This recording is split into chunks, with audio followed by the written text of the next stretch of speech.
ಕರ್ನಾಟಕ ಸರ್ಕಾರ ತಾಲೂಕು ಆಡಳಿತ ಮತ್ತು ತಾಲೂಕಾ ಸಮಾಜ ಕಲ್ಯಾಣ ಇಲಾಖೆ ಮತ್ತು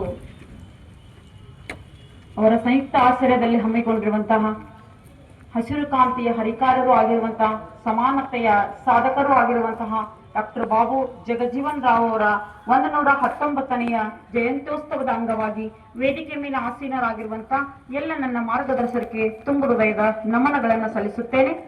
ಹಾಗೆ ವೇದಿಕೆಯ ಮುಂಭಾಗದಲ್ಲಿ ಆಸೀನರಾಗಿರುವಂತಹ ಎಲ್ಲ ಹಿರಿಯರಿಗೆ ನನ್ನ ಹೃನ್ಮನದ ನಮನಗಳನ್ನು ಹೇಳ್ತಾ, ಇವತ್ತು ಬಾಬು ಜಗಜೀವನ್ ರಾವ್ ಅವರ 119ನೆಯ ಜಯಂತ್ಯೋತ್ಸವ, ಅವರ ಹುಟ್ಟಿದ ದಿನವನ್ನ ನಾವು ಸಮಾನತೆಯ ದಿನ ಅನ್ನುವಂತಹ ಉದ್ದೇಶವನ್ನು ಇಟ್ಕೊಂಡು ಈ ಒಂದು ಕಾರ್ಯಕ್ರಮವನ್ನ ಆಯೋಜನೆ ಮಾಡಿದ್ದಾರೆ.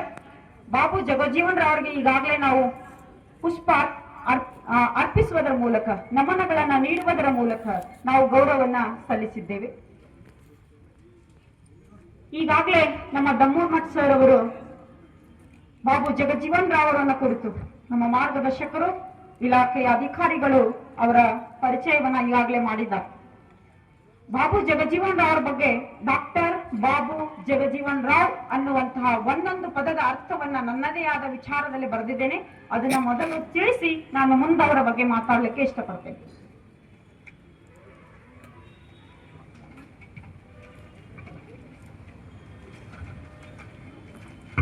ಡಾ ಅಂದರೆ ಡಾಕ್ಟರೇಟ್ ಪದವಿ ಪಡೆದ ಮಹಾನ್ ಚಿಂತಕರು, ಬಾ ಅಂದರೆ ಭಾರತದ ಹಸಿರು ಕ್ರಾಂತಿಯ ಪ್ರಸಿದ್ಧ ಹರಿಕಾರರು, ಭೂ ಅಂದ್ರೆ ಭುಜಕ್ಕೆ ಭುಜ ಕೊಟ್ಟು ಸಮಾನತೆಯ ನ್ಯಾಯಕ್ಕಾಗಿ ಹೋರಾಟ ಮಾಡಿದವರು, ಜ ಅಂದ್ರೆ ಜಗತ್ತಿನಾದ್ಯಂತ ಸಂಸದೀಯ ಪಟುವಾಗಿ ಉಪ ಪ್ರಧಾನಿಯಾಗಿ ಮೆರೆದವರು, ಗ ಅಂದ್ರೆ ಗಜದಂತೆ ಅರ್ಭಟಿಸಿ ಅಸ್ಪೃಶ್ಯತೆಯ ನಿವಾರಣೆಗಾಗಿ ಹೋರಾಡಿದವರು, ಜಿ ಅಂದರೆ ಜೀವನ ಸಾರ್ಥಕವಾಗುವಂತೆ ಬದುಕಿ ಜನರಿಗೆ ದಾರಿದೀಪರಾದವರು, ವ ಅಂದರೆ ವಸಂತ ಕಾಲದಲ್ಲಿ ಹುಟ್ಟಿ ಜಗತ್ತಿಗೆ ಬೆಳಕಾದವರು, ನ ಅಂದರೆ ನಗುವಿನ ಮುಖವನ್ನ ಹೊಂದಿ ನಗುತ್ತಾ ಬಾಳಿದವರು, ರ ಅಂದರೆ ರಾಮ ರಾಜ್ಯ ಕಟ್ಟುವ ಕನಸನ್ನ ಹೊತ್ತು ಮೆರೆದವರು, ಮ ಅಂದರೆ ಮನದಲ್ಲಿಯೂ ಶಾಶ್ವತವಾಗಿ ಉಳಿದವರು, ಮನದಲ್ಲಿಯೂ ಶಾಶ್ವತವಾಗಿ ಉಳಿದವರು, ಅವರೇ ನಮ್ಮೆಲ್ಲರ ನೆಚ್ಚಿನ ನಾಯಕರು ಡಾಕ್ಟರ್ ಬಾಬು ಜಗಜೀವನ್ ರಾಮ್ ಅವರು. ಡಾಕ್ಟರ್ ಬಾಬು ಜಗಜೀವನ್ ರಾಮ್ ಅವರು ಇವರಿಗೆ ಕೊಡೋಣ ಇಂದು ಒಂದು ನಮನ, ಇವರಿಗೆ ಕೊಡೋಣ ಇಂದು ಒಂದು ನಮನ. ವಂಚಕರಿಗೆ ಕಿರೀಟವಾಗುವುದಕ್ಕಿಂತ ಉತ್ತಮರಿಗೆ ಪಾದುಕೆಯಾಗುವುದೇ ಶ್ರೇಷ್ಠ ಎಂಬ ನುಡಿಯಂತೆ ನಮ್ಮ ಡಾಕ್ಟರ್ ಬಾಬು ಜಗಜೀವನ್ ರಾವ್ ಅವರು ಬಿಹಾರ ರಾಜ್ಯದ ಶಾಬಾದ್ ಜಿಲ್ಲೆಯ ಚಾಂದಲ ಅನ್ನುವಂತಹ ಗ್ರಾಮದಲ್ಲಿ ಹುಟ್ಟಿರುವಂತವರು. ಇವರು ತಂದೆ ಶೋಭಿರಾಮ್, ತಾಯಿ ವಾಸಂತಿ ದೇವಿಯ ದಂಪತಿಗಳ ಉದರದಲ್ಲಿ ಹುಟ್ಟಿದಂತವರು. ಆವಾಗ ಅವರ 7 ಜನ ಮಕ್ಕಳು ಆ ದಂಪತಿಗಳಿಗೆ. ಹಿರಿಯ ಮಗ ಸಂತ್ಲಾಲ್ ಅನ್ನುವಂತಹ ಕಲ್ಕತ್ತಾದಲ್ಲಿ ಇದ್ದ, 2ನೆಯ ಮಗ ತೀರಿಕೊಂಡ, 3ನೆಯ ಮಗ ಬಾಬು ಜಗಜೀವನ್ ರಾವ್. 4 ಜನ ಹೆಣ್ಣು ಮಕ್ಕಳನ್ನು ಹೊಂದಿರುವಂತಹ 7 ಜನ ಮಕ್ಕಳನ್ನು ಹೊಂದಿರುವಂತಹ ಕುಟುಂಬ ಇವರದಾಗಿತ್ತು. ಅತಿ ಕಡು ಬಡತನದಲ್ಲಿ ಇರುವಂತಹ ಕುಟುಂಬ, ಅದು ಅಸ್ಪೃಶ್ಯ ಸಮಾಜದಲ್ಲಿ ಹುಟ್ಟಿರುವಂತಹ ಕುಟುಂಬದಲ್ಲಿ ಹುಟ್ಟಿದಂತವರು ಇವರು. ಆ ಸಂದರ್ಭದಲ್ಲಿ ಈ ಸೋಬಿ ರಾಮ್ ಅವರ ಒಂದು ಕನಸೇನು ಅಂತಂದ್ರೆ, ಮಗನಿಗೆ ಶಾಲೆ ಕಲಿಸಬೇಕು, ಒಳ್ಳೆ ವ್ಯಕ್ತಿತ್ವ, ಒಳ್ಳೆ ಮಗನಾಗಿ ಹುಟ್ಟಬೇಕು ಅನ್ನುವಂಥದ್ದು ಅವರ ಆಶೆ ಆಗಿತ್ತು. ಆವಾಗ ಬಾಬು ಜಗಜೀವನ್ ರಾವ್ ಅವರಿಗೆ ಅವರ ತಂದೆ ಶೋಭಿರಾವ್ ಅವರು ಬ್ರಿಟಿಷರ ಒಂದು ಇದರಲ್ಲಿ ಇವರು ಸೇವೆಯನ್ನ ಸಲ್ಲಿಸ್ತಾ ಇದ್ರು. ಅದನ್ನು ಬಿಟ್ಟು ಬಂದು ಮಗನಿಗೆ ಪ್ರಾಥಮಿಕ ಶಿಕ್ಷಣ ಅದೇ ಚಾಂದಾಲ ಅನ್ನುವಂತ ಗ್ರಾಮದಲ್ಲಿ ಶುರು ಮಾಡಿದ್ರು 6 ವಯಸ್ಸಿನಲ್ಲಿ. 6 ವಯಸ್ಸಿನಲ್ಲಿ ಶುರು ಮಾಡಿದಾಗ ಶಾಲೆಗೆ ಕಳಿಸ್ಬೇಕಾದ್ರೆ ಮಗನ ಹೆಂಗ ಕಳಿಸಿದ್ರು ನೋಡ್ರಿ. ಅವರು ತಂದೆ ಎಷ್ಟು ಖುಷಿ ಪಟ್ಟರು ಮಗನ ಕಳಿಸಿ. ಒಂದು ದೋತರನ್ನ ಹಾಕಿ, ಅವರಿಗೆ ಒಂದು ದೋತರನ್ನ ಹಾಕಿ, ಒಂದು ನೇರು ಅಂಗಿಯನ್ನ ತೊಡಿಸಿ, ತಲೆ ಮೇಲೆ ಒಂದು ಟೋಪಿಯನ್ನ ಇಟ್ಟು ಮಗನನ್ನ ಶಾಲೆಗೆ ಕಳಿಸಿದ್ರಂತ. ಶಾಲೆಗೆ ಕಳಿಸಿ ಖುಷಿ ಪಟ್ರು. ಇವರು ಶಾಲೆಗೆ ಬರೇ ಪಾಟಿ ಪೆನ್ಸಿಲ್ ಅಷ್ಟೇ ಒಯ್ತಿದ್ರಂತೆ ಬಾಬು ಜಗಜೀವನ್ ರಾವ್. ಎಲ್ಲ ಅವರ ಸಹಪಾಠಿಗಳು ಅನೇಕ ಪುಸ್ತಕಗಳನ್ನು ತರ್ತಾ ಇದ್ರು. ಆದರೆ ಬಾಬು ಜಗಜೀವನ್ ಅವರು ಮಾತ್ರ ಪಾಟಿ ಮತ್ತು ಪೆನ್ಸಿಲ್ ಮಾತ್ರ ಒಯ್ತಾ ಇದ್ರು.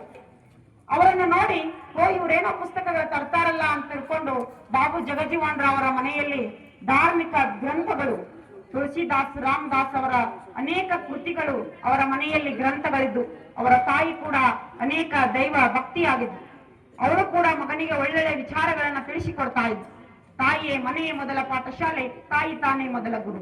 ಮನೆಯಲ್ಲಿ ತಾಯಿ ಮಕ್ಕಳಿಗೆ ಹೇಗೆ ಸಂಸ್ಕಾರವನ್ನ ಕಲಿಸ್ತಾರೋ ಹಾಗೆ ಮಗು ಸಂಸ್ಕಾರವಂತನಾಗಿ ಬೆಳೆಯಲಿಕ್ಕೆ ಸಾಧ್ಯ ಆಗ್ತದೆ ಎನ್ನುವಂಥದ್ದು ಸಾಕಷ್ಟು ಉದಾಹರಣೆಗಳನ್ನ ಇತಿಹಾಸದಲ್ಲಿ ನಾವು ನೋಡಿದ್ದೇವೆ.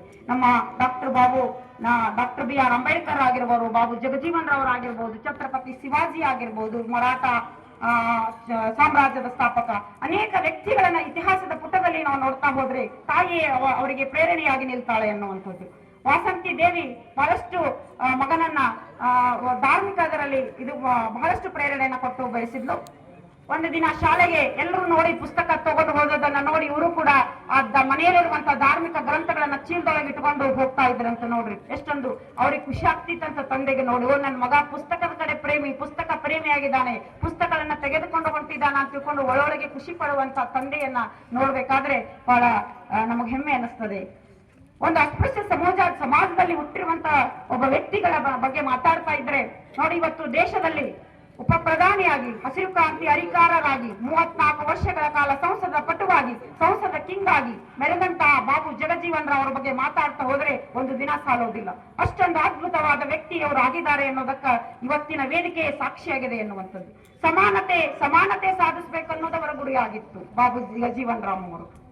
ಡಾಕ್ಟರ್ BR ಅಂಬೇಡ್ಕರ್ ಅವರು ಮತಾಂತರಗೊಂಡುವ ಸಂದರ್ಭದಲ್ಲಿ ಅವರು ಬೌದ್ಧ ಧರ್ಮವನ್ನ ಸ್ವೀಕಾರ ಮಾಡುವಾಗ ಎಲ್ಲ ಅವರು ಸಮಕಾಲೀನರಾಗಿದ್ರು, ಅವರ ತತ್ವವನ್ನ ಎಲ್ಲ ಇವರು ಒಪ್ಕೋತಾ ಇದ್ರು. ಆದ್ರೆ ಮತಾಂತರ ವಿಷಯ ಬಂದಾಗ ಮಾತ್ರ ಬಾಬು ಜಗಜೀವನ್ ರಾವ್ ಅವರು ಒಪ್ಕೋತಾ ಇರಲಿಲ್ಲ.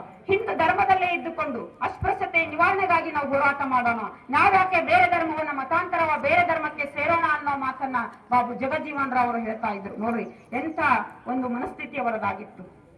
ಹಿಂದೂ ಧರ್ಮದಲ್ಲಿ ಇದ್ದುಕೊಂಡು ನಾವು ಅಸ್ಪೃಶ್ಯತೆಯನ್ನು ನಿವಾರಣೆ ಮಾಡಿ ಸಮಾನತೆಯನ್ನು ಸಾಧಿಸಬೇಕನ್ನುವಂತ ಹೊರಟಂತ ವ್ಯಕ್ತಿ ಯಾರಾದ್ರಿದ್ರೆ ಅವರು ನಮ್ಮ ಡಾಕ್ಟರ್ ಬಾಬು ಜಗಜೀವನ್ ರಾವ್ ಅವರು ಆಗಿದ್ರು ಅನ್ನುವಂಥದ್ದು.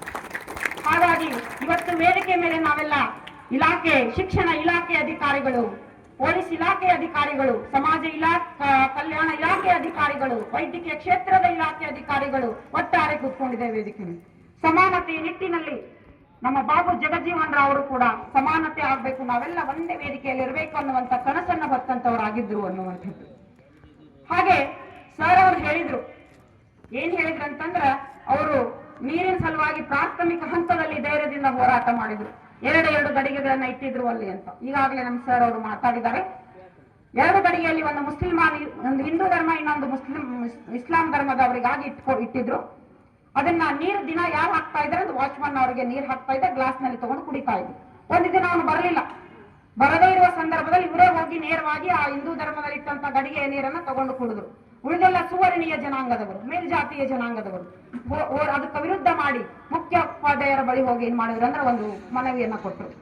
ಕೀಳು ಜಾತಿಯ ವ್ಯಕ್ತಿ ನಮ್ಮ ಗಡಿಗೆಯನ್ನು ಮುಟ್ಟಿ ನೀರು ಕುಡಿತಾನ, ನಾವು ಹೆಂಗ್ ಕುಡಿಬೇಕು ಅನ್ನುವಂಥದ್ದು. ಅವಾಗ ಅವರು ಬಂದು ಹೇಳಿದ್ರಿಲ್ಲ ಅಂತಂದ ಅವರಿಗೆ ಬೇರೆ ಒಂದು ಗಡಿಗೆ ಮಾಡಿದ್ರು. ಆ ಗಡಿಗೆಯನ್ನ ಧೈರ್ಯದಿಂದ ಒಡೆದು ಹಾಕಿಬಿಟ್ರು ಬಾಬು ಜಗಜೀವನ್ ರಾವ್.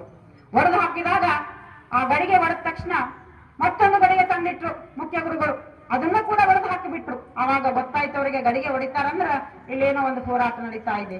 ಅವಾಗ ಎಲ್ಲರನ್ನ ಕರೆದು ಮಾತನಾಡಿದ್ರು, ಇಲ್ಲ ಇನ್ನು ಮುಂದೆ ಎಲ್ಲರೂ ಅದೇ ಗಡಿಗೆಯಲ್ಲಿ ನೀರನ್ನೇ ಕುಡಿಬೇಕು ಅನ್ನುವಂತ ಆದೇಶವನ್ನ ಮುಖ್ಯ ಗುರುಗಳು ಮಾಡಿದ್ರು. ಅವಾಗ ನೋಡ್ರಿ, 6 ವರ್ಷದ ಮಗು ಇದ್ದಾಗ, 6 ರಿಂದ 10 ವರ್ಷದ ಮಗು ಇದ್ದಾಗಲೇ ಸಮಾನತೆಗಾಗಿ ಹೋರಾಟ ಮಾಡಿದಂತವರು ಯಾರು ಅಂದ್ರ ಬಾಬು ಜಗಜೀವನ್ ರಾವ್ ಅವರು.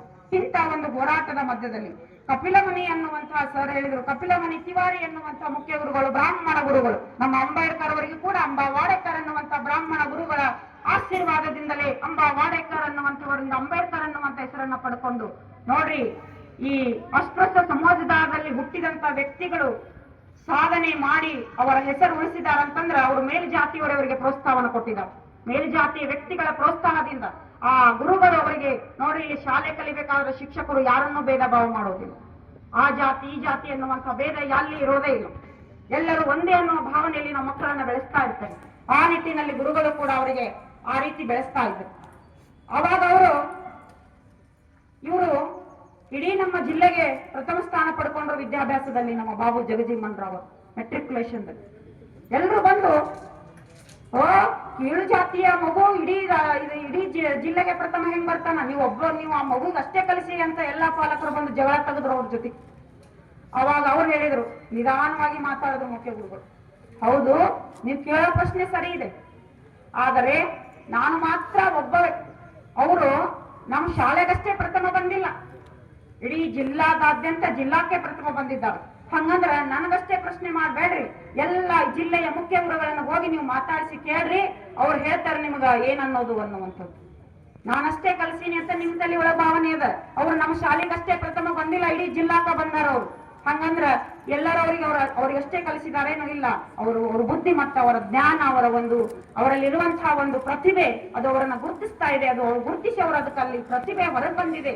ನಾವು ಬರೇ ಎಲ್ಲರನ್ನ ಸಮಾನವಾಗಿ ನೋಡ್ತೇವೆ ಅನ್ನೋ ಮಾತನ್ನ ಗುರುಗಳು ಹೇಳಿದ್ರಂತ. ನೋಡ್ರಿ ಎಂಥ ಒಂದು ಅದ್ಭುತವಾಗಿರುವಂತಹ ಒಂದು ಸಂದರ್ಭವನ್ನ ನಾವು ನೋಡ್ತೇವೆ ಎನ್ನುವಂಥದ್ದು.